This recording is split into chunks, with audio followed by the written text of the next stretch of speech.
it's healthy for you, and it's healthy for the planet. So we've discussed a lot of problems, I mean, I actually think we right? didn't discuss. I mean, I think we discussed like a And couple or three or four max. I think didn't. Yeah. yeah, But like I'm, we, I'm we discussed a exaggerating a lot. little, Like we but talked we've about them a discussed lot. problems, and in our Okay. conversation, yeah, yeah.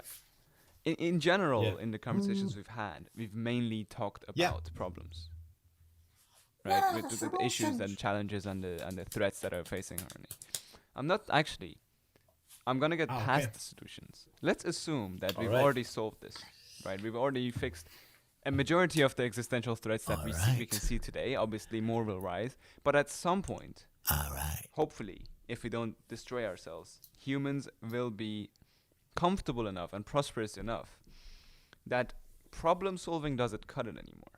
And right now, I'm sort of in this phase.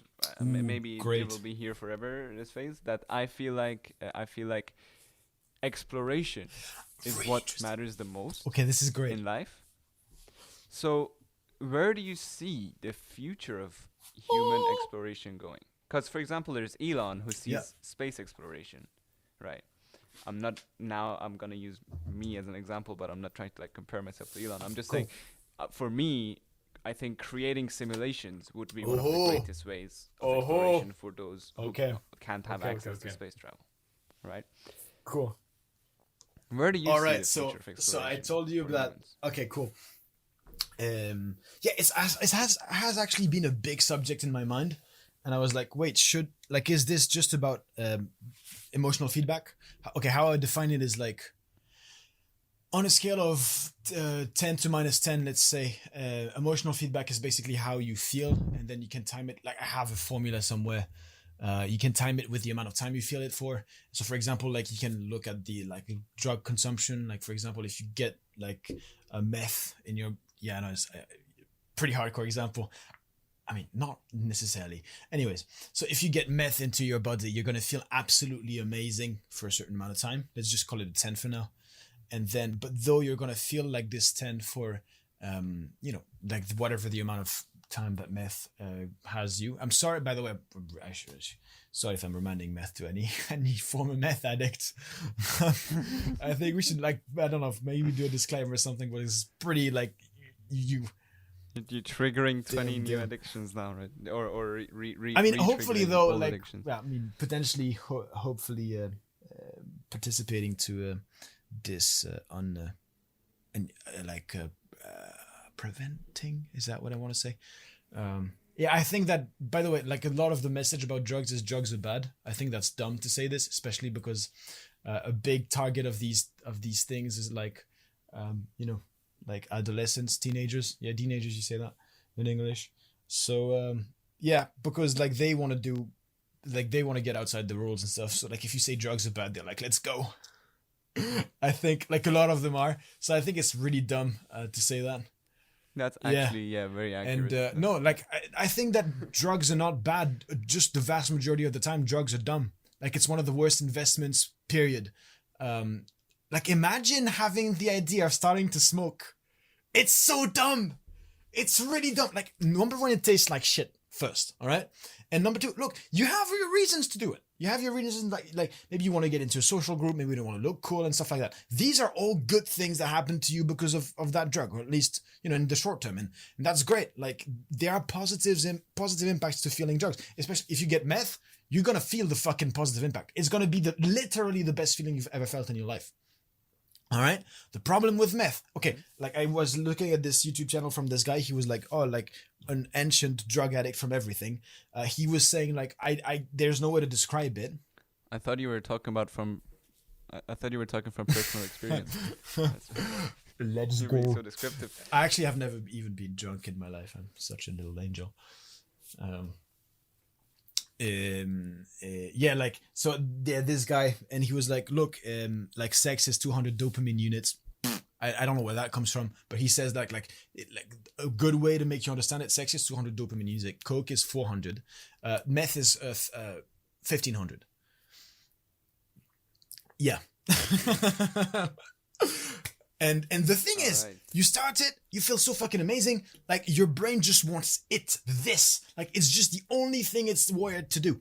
because it has been programmed in history to just like when something feels good, we go get this. And evolution makes specific things feel good, but now you just hacked the system.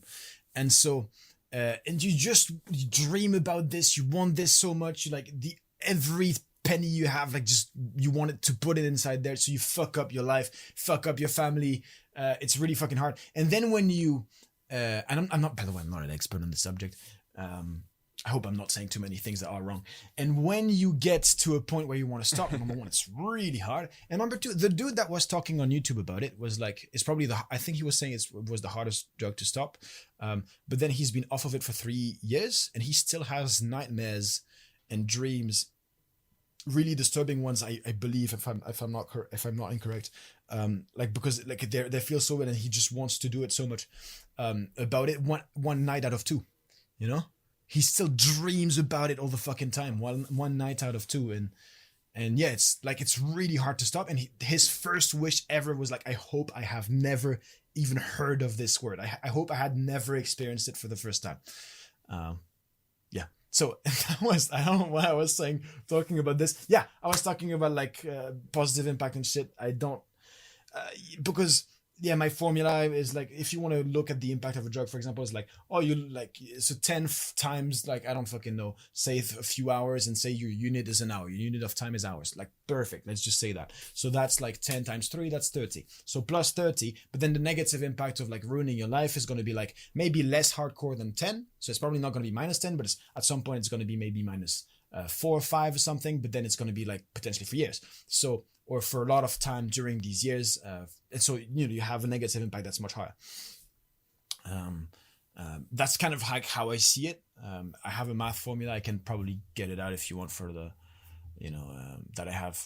I don't know. I kind of use it without actually genuinely do the math, but that's my reference for impact. Anyways, I was asking to me at some point, I got far, but I'm coming back. I was asking to myself at some point, is experience something that is experiencing new things something that I'm missing here? Is it another dimension from emotional feedback? Because I really, really like new things. And even when there are things I get really bored in them, or that feel bad sometimes or something, because they hurt or something, I'm still kind of glad in a way that I have gotten this new thing. And then I told myself, I remembered myself, that look, curiosity, evolutionarily speaking, makes a lot of sense. And if I'm not wrong, we have had that through evolution. By the way, some people, if I'm not wrong as well, have managed to program curiosity into a gaming AI. So an AI that would finish games and basically would feel positive reinforcement. I don't know if it would feel it or if it was in the program, by the way, but positive reinforcement, actually what I said was more interesting than, anyways, when it discovered new places in the level. Wait, no, actually. And so one of the first AIs, I think, that was able to play multiple games, actually. You just gave it the controls of a game and it was able to play and potentially finish multiple games, not just one. These are multiplayer single, games? I think a lot of them were platformers, like Sonic or Mario. Okay. And yeah. But I'm assuming it can't go through a narrative game. Especially if this narrative game talks about concepts that you need to understand from real life, I guess, yeah. Yeah, a lot of emotional dilemmas. Yeah, but fair. Then it would need to have more knowledge about maybe the soon. I mean, if you have such an algorithm that can play Mario, hopefully we'll have something soon that can actually. That's probably play The Witcher. Fair. Look, I was asking, but then you can probably put curiosity and exploration inside the because it feels good to explore. Why does it feel good? Because it allows you, historically speaking, it allows you to, evolutionarily speaking, it allows you to find potential threats and find potential opportunities for things like food. So it can be really, really useful to be curious. Yes. It's kind of like sex, right? You enjoy sex, so you do it, and then your species doesn't go extinct. Because if you like having sex, you are more likely to pass on your genes. I mean, by the way, then you need to like, educate the people and love your children. And there are actually, I think, math formulas to determine, like, looking at your geological, like, okay, your relationship with someone in your family, how much on average you'll be willing to, if or not on average, you'll be willing to like sacrifice your life to save them, which I think is quite fun. But like, for example, if they're your kids, you No, will but on your sacrifice your point- life to save them because your genes will then continue. I okay, love, see I what you mean. really like the theory of Right. evolution. It's just so fucking elegant that it allows you to understand so many things. But I mean, you mentioned like, afterwards you got to take care of your family and train your kids. It's kind of like, well, that's why sex feels good. So you then rationalize about the fact that for the next 20 something years, or even 50 years, you're gonna have to be taking care of this little shit that comes out of your wife's vagina. Yeah, I mean, yeah, I'm trying my best to get back at the fucking question. Yeah, I don't even think I remember do. what the question was. They asked you about Yeah, exploration, and so I think probably exploration could be considered as positive. I hope that our nature makes it so that we actually, okay, imagine that. I kind of hope, but then like if it was, then we would like be happy about it. But so it's actually not that big of a deal, surprisingly, I think. But I hope that we are a species. I mean, our souls or some whatever the fuck that we. Okay, if you get yourself in the following experiment, imagine you have an AGI understanding exactly how you work, etc., and an unlimited amount of a specific drug that it can get inside of you, and it exponentially augments how good you feel forever. Will you Okay. feel fucking amazing, like keep on feeling better and better and better, or will you at some point just like, well, no, because like there are physical limitations to it, but imagine the AI is so smart that it can go around it, right, in this thought experiment. But your neurons will start Yeah, turning out. well, what I'm kind of hoping is that as souls or whatever, like the things that may allow us to experience, or the sentience in us or whatever the fuck, I kind of hope that we are not programmed in a way that we could get exponential feeling good. Even if it does, we'll be very happy about it if it actually happens. Because so you hope that we're not programmed this way. I mean, yeah, hope this it's is not that not big of a possible. deal actually, surprisingly, but I kind of hope so, because then it's probably fear of the unknown. Because if it's not the case, you could probably just consider exploring and just something that makes you feel good, and therefore it can go in the framework. And even if it is the case, you can consider it as something good. But what I mean is that, I mean, yeah, I'm going to try to get to the fucking question. And so you talked about, your question was about, like you were thinking about experiencing, and you were thinking about human exploration, where it was going. Yeah, it's like, how do you see humans as a species once we've solved enough problems where, quote unquote, history so has the stopped? goal of my life is the following, now updated.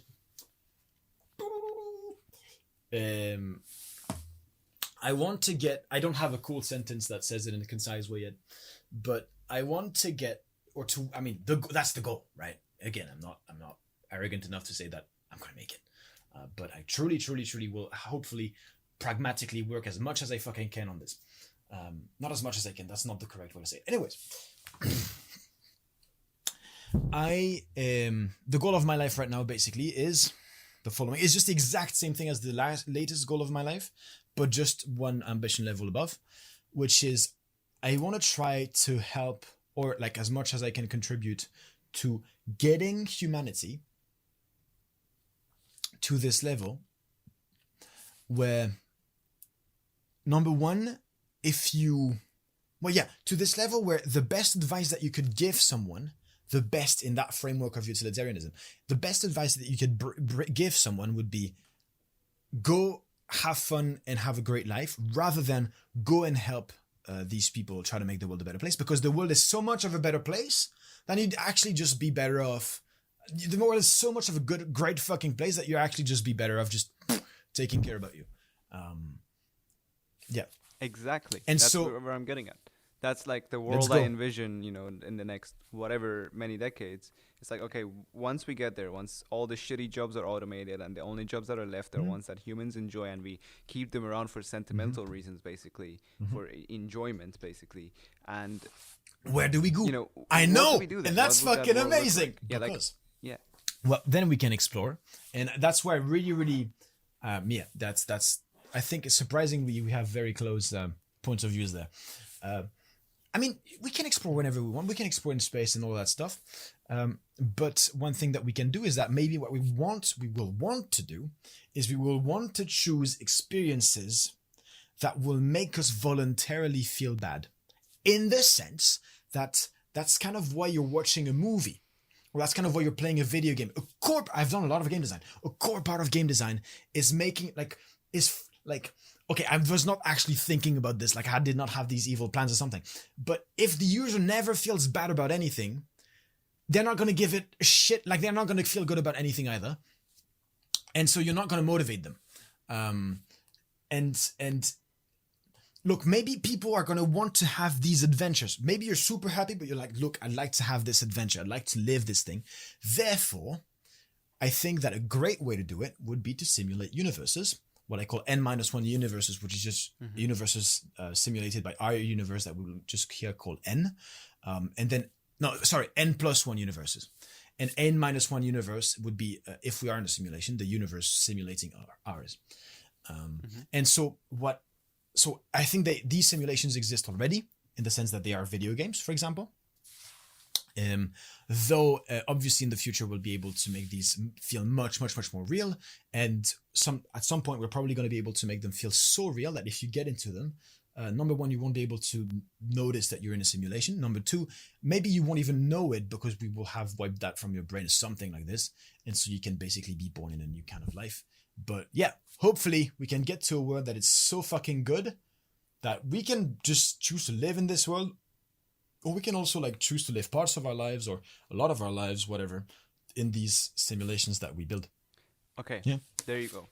That's actually, I would say, right now where I am.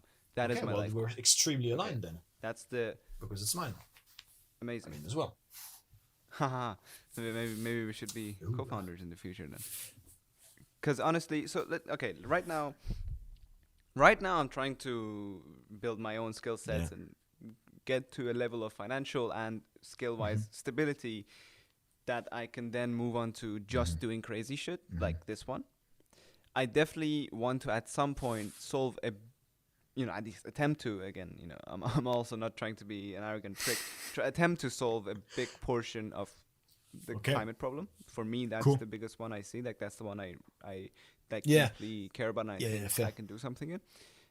After that, I definitely just want to work on making simulations and then, living in those simulations for as long as possible. And I want those simulations to be completely indistinguishable from reality. It wouldn't look like and it would feel like the reality that we experience today, but it would have to feel it would feel like you're in the real thing. Like it would have to feel like you're in base reality. Yeah, exactly. Just like now, we feel like we're in base reality. And the amazing thing about this, if we get there, it will give us so much confidence. Okay, cool. If we get there, and if we get to that's the amazing cherry on the top of the cake. If we get there, and if we get to this point where we're like, okay, let's build these simulations that are indistinguishable from reality, and that basically are what I call N+1 universes. I think it makes sense.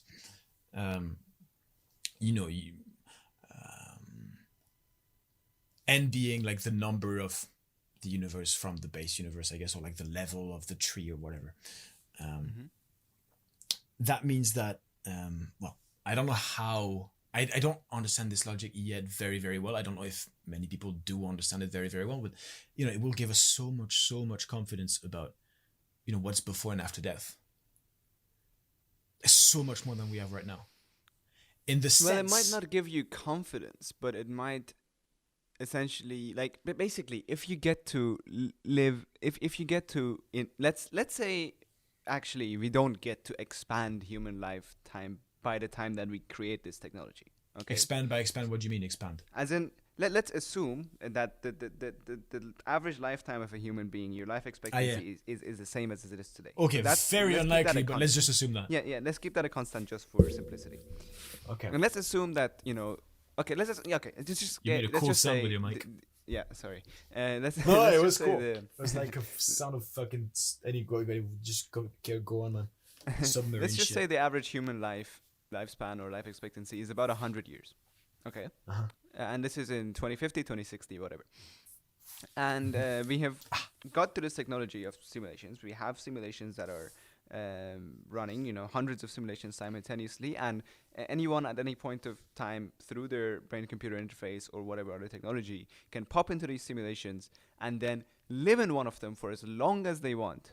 And let's say if they spend a day in one of these simulations, it's actually an hour in real life terms. Yeah. Then you I've thought a lot about this as well. Artificially extending a person's lifespan without actually doing anything fucking amazing. physically. It's fucking amazing. Yeah, absolutely. And you would get to, go kill a dragon and die, but not actually get hurt in real life. You would actually experience pain through your brain computer. And you want to experience pain. Of course I want to experience or at least pain. some of it. That's a big part of it. Like, imagine, because it adds to the excitation of go on. As long as there's no physical consequences to me, this is my main concern. As long as there's no psychological, especially, and physical consequences. I mean, maybe you will have psychological consequences in this world, but not the base one. That's exactly my biggest worry. It's like, okay, if I do this, then there's gonna be a lot of people with PTSD at some point who died in the worst battle in history. Good point. Good point. Yeah. like I would love to simulate D-Day and then be able to fight in it, but I would probably have the worst PTSD. Yeah. That's emotionally, that's something, man. Yeah. Oof. And by the way, be able to fight in it, I think the vast majority of the people just fucking drowned in water. I mean, allies. I'll probably not be able to step out of the boat, but anyway, I mean, you want to experience it as part of history or something. Yeah, I think the main. Why not? I think how the idea started, for me, was that I was like, okay, I was reading a little. I was reading the, the Unabomber. Unabomber, I guess that's the basically someone. The guy was a terrorist, one of the most famous domestic terrorists in America. Okay, right. And what he did was that he was an anti-technologist, basically. Okay. And he believed that he literally wrote a manifesto called The Industrial Revolution and Its Consequences. And in that, he argued that post-industrial revolution, humans went too far. And every new technology that we create is eventually going to lead to our destruction. Okay. So we should just go back to living as early humans, like early agrarian humans. Like pre-medieval when you mean, humans. Now, when you say pre-mid... I think that actually our life would be much better as hunter-gatherers and on average than pre-medieval humans. I don't know if this guy would want to live as a human or as a I mean, I read the manifesto. Sorry, I read the manifesto ages ago. And ages, with my relative time frame would be I think 4 or 5 years ago, and I don't really remember the details. But anyway, after I read that, I was just thinking, I was like, okay. I love technology. I'm definitely a technologist. So, as in not a technologist, rather. I don't know, a technocrat, whatever you want to call it. And in that context, I would love to basically live as a hunter-gatherer. I want to, at some point, be able to, through a simulation, live as a hunter-gatherer. I want to experience the dangers and the pain and the suffering without actually dying, getting eaten by a lion. Yeah. But I want to experience. I think that would honestly be the most fulfilling thing ever. If I can live 10 years as a hunter-gatherer, holy shit. So many people. Yeah, I agree. So many, I kind of find it silly how so many people are using, for example, saber-toothed tiger or fucking being eaten by a lion or something. As it was probably something extremely rare. Yeah, probably. Maybe. I'm not sure. You're probably more. I mean, it is super rare today. Maybe it wasn't that the time. I mean, depends on your geography, but it's probably more likely that you would get hurt by you would die from an infection or something. Or starvation, or something that you're hunting. Yeah. Um, But yeah, where were we?